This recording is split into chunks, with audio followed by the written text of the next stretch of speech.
Olá, boa noite aos alunos do anexo da Escola Arnaldo Maroja. Neste vídeo eu me dirijo aos alunos do segundo e terceiro ano. Sejam bem-vindos, pessoal, mais uma vez, especialmente aqueles que não puderam acompanhar a nossa live ontem, né?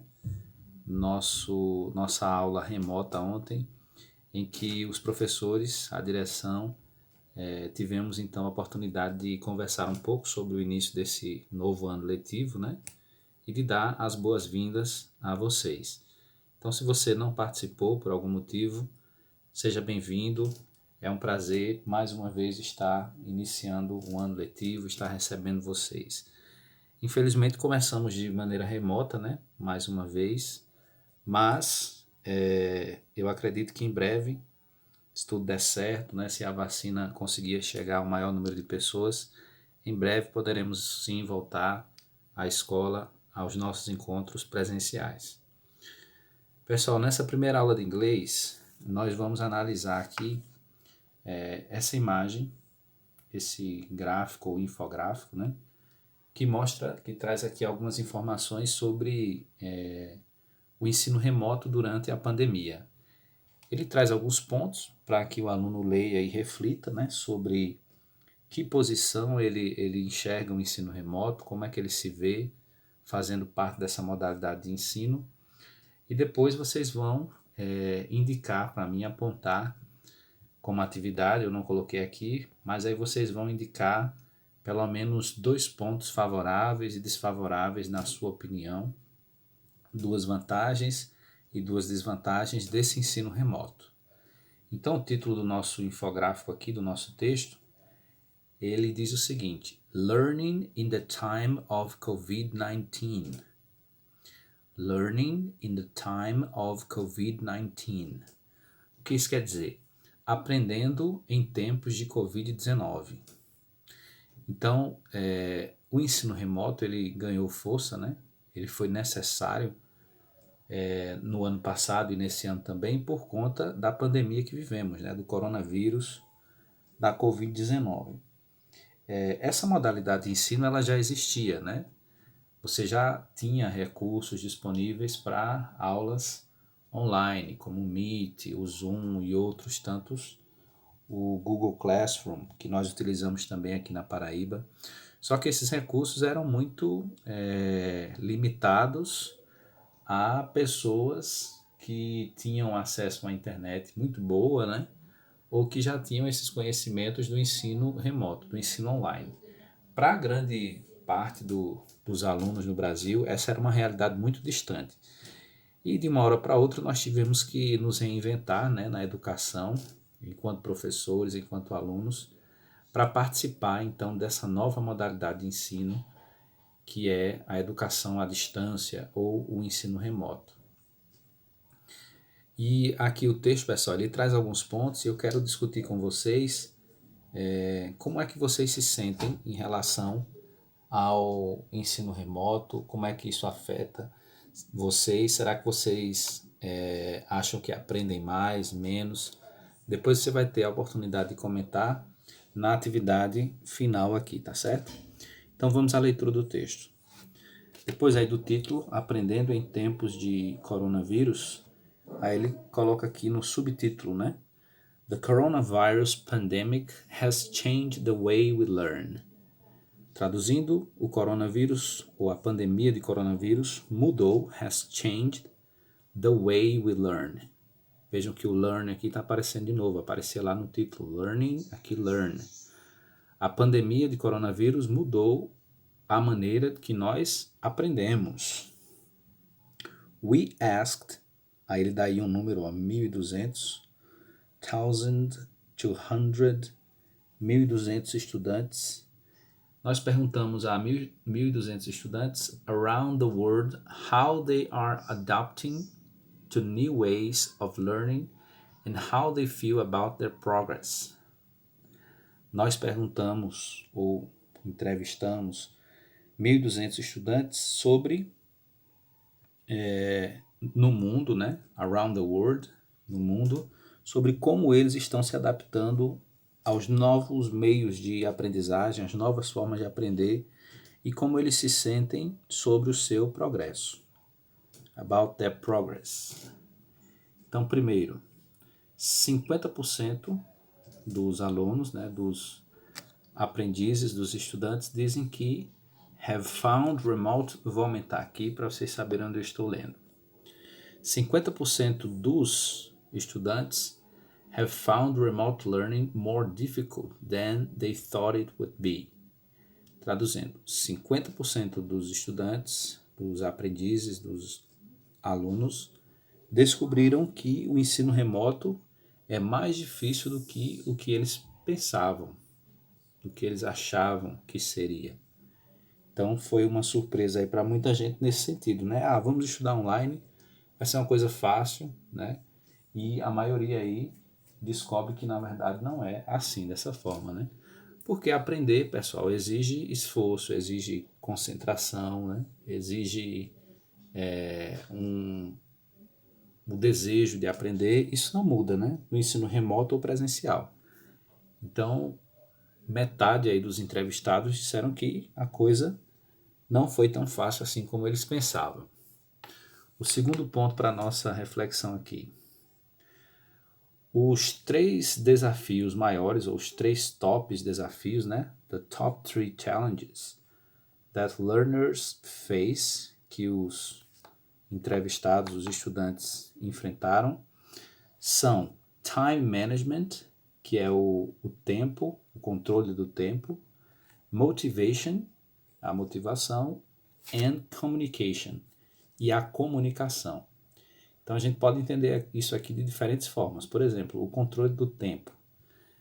Na escola, na aula presencial, você tem aquele tempo ali definido, né, que você vai ficar ali na sala de aula. Então, aulas de 45 minutos, né? Às vezes você tem 2 aulas, até 3 aulas juntas. Então, você tem aquele tempo ali determinado para ficar ali concentrado, tentando aprender alguma coisa. No caso do ensino remoto, esse tempo aí é o aluno quem vai gerir. Então, muitos tiveram aí, colocaram como um dos 3 grandes desafios, né, que foi essa questão do tempo, como lidar com o tempo no ensino remoto. Segundo, a motivação. Então, para aprender alguma coisa, é preciso estar motivado, é preciso querer aprender, né? Então, isso não muda com o ensino remoto. Então, a motivação, manter a motivação diante da tela do computador, né, do celular, também foi uma dificuldade que eles indicaram. Então, como organizar o tempo? Aqui em cima, ó, organizing my time. Depois, motivation, a motivação. E, por último, a comunicação, communication. Essa comunicação, ela também foi apontada como uma dificuldade, porque é toda uma linguagem, né, que você aprende como se comunicar, né, através dos aplicativos, através do áudio, do vídeo, do audiovisual. Então é uma linguagem nova que o aluno ele teve que aprender para se comunicar com os professores, com os demais colegas, interagir a partir desses aparelhos para então colocar aquilo que ele pensa, aquilo que ele aprendeu. Enfim, então a comunicação também foi um dos grandes desafios apontados. Vamos para o ponto 3 aqui do nosso infográfico, o speaking, o falar. No caso das línguas, principalmente, né, para quem estuda inglês, espanhol ou outras línguas estrangeiras, esse ponto aí, o speaking, ele foi apontado também como uma dificuldade. Ponto 3. Speaking was found to be the most difficult skill to practice at home. Então, a pronúncia, a fala, foi identificada, né, como uma das mais difíceis habilidades para praticar em casa, at home. Aí eu não sei se você concorda ou discorda do que diz o infográfico. 4. O 4 ele vai apontar aqui que alunos que já participavam dessa modalidade de ensino, de alguma forma, conheciam os aplicativos, né, faziam algum curso online e eles não tiveram tanta dificuldade assim. Então, 4 diz aqui, ó, individuals learning on their own at home feel more motivated during lockdown than students who usually study at school. Então, os indivíduos que aprendem em casa, sozinhos, né? On their own, essa expressão aí, on their own, quer dizer sozinhos, né? Se sentiam então, ou se sentiram mais motivados, more motivated, during lockdown, durante o fechamento, o lockdown, né? Do que os estudantes que geralmente estudavam apenas na escola, who usually study at school. Claro, se você já tinha um conhecimento prévio dessas ferramentas, já estava ambientado, né, acostumado com essa aprendizagem online, então esses estudantes indicaram que se sentiam então mais motivados em relação aos outros. O ponto 5. The best things about learning online are being able to study when you want and having access to a wide range of resources. Então, o melhor do estudo, né, sobre o estudo online é estudar quando você quer, quando você tem o interesse. Então, você pode fazer esse... eu quero estudar à noite, então eu quero estudar de madrugada, eu quero estudar cedo. Então ele disse que você tem essa opção de estudar quando você quer, aquela questão do controle do tempo, né? De gerenciar o tempo. E também ele aponta aí ter acesso, having access to a wide range of resources. Resources são recursos. Ter acesso a um grande número de recursos. Isso também é possível no ensino remoto, né? Já que você pode, enfim, acessar outros sites, vídeos, outras plataformas. Então, é muito abrangente o número de recursos disponíveis para o ensino online. Nas minhas aulas, por exemplo, eu sempre deixo uma indicação de vídeo, né? Sugiro um link para que vocês aprofundem um pouco mais o conteúdo. Depois, o 6. Seeing evidence of progress, receiving answers to questions and feedback from teachers have been helpful to learners during lockdown. Então, ver evidências do progresso, receber respostas às questões, o feedback dos professores. O feedback seria o retorno, né? Das atividades, daquilo que o aluno produziu. Have been helpful to learners during lockdown. Tem sido muito bom, né? Tem sido útil para os estudantes durante o lockdown.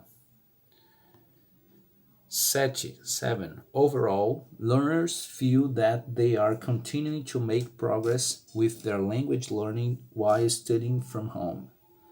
De modo geral, os estudantes sentem que eles estão fazendo um progresso contínuo com o estudo das línguas enquanto eles estão estudando em casa. Não sei se você concorda ou não. E por último, o ponto 8. Looking to the future, learners would like to do 60% of their learning online. Olhando para o futuro, pensando no futuro, os alunos gostariam, 60% responderam isso, de continuar a fazer, de continuar a aprender com aulas online. Não sei se você se encaixa aí. Eu percebo que aqui na escola eu recebi alguns comentários dos alunos que não se adaptaram, né, a esse ensino remoto com muita facilidade. Alguns, depois de um certo tempo, até que foram se acostumando, foram conseguindo enviar as respostas, receber o feedback dos professores, enfim, se adaptaram melhor.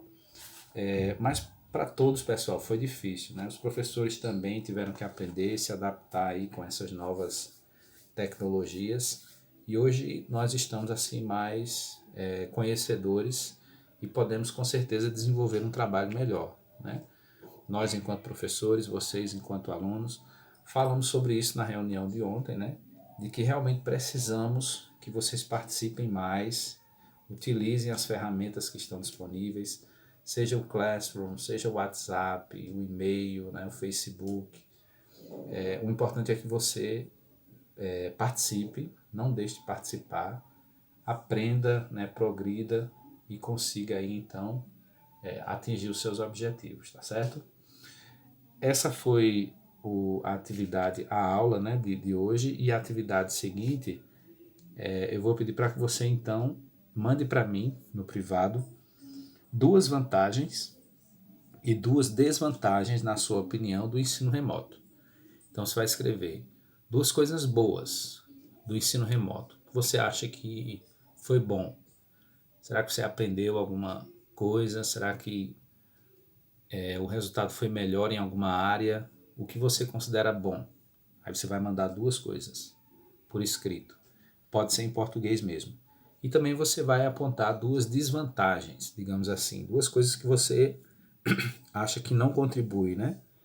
Que não são positivas no ensino remoto. Então você tem aí quatro coisas para pensar. Duas coisas positivas no ensino remoto, duas coisas negativas na sua opinião. Você manda para mim, tá certo? No privado. Lembrando que nesse período da noite, os professores eles estão online, disponíveis aí para tirar qualquer dúvida de vocês. Se você tiver aí o interesse de repetir o vídeo, tentar pronunciar repetindo aqui os pontos com o professor, seria muito bom. Então a atividade de hoje foi essa, pessoal. Espero que todos façam, enviem aí as suas respostas e desejo a todos uma boa noite e um bom trabalho.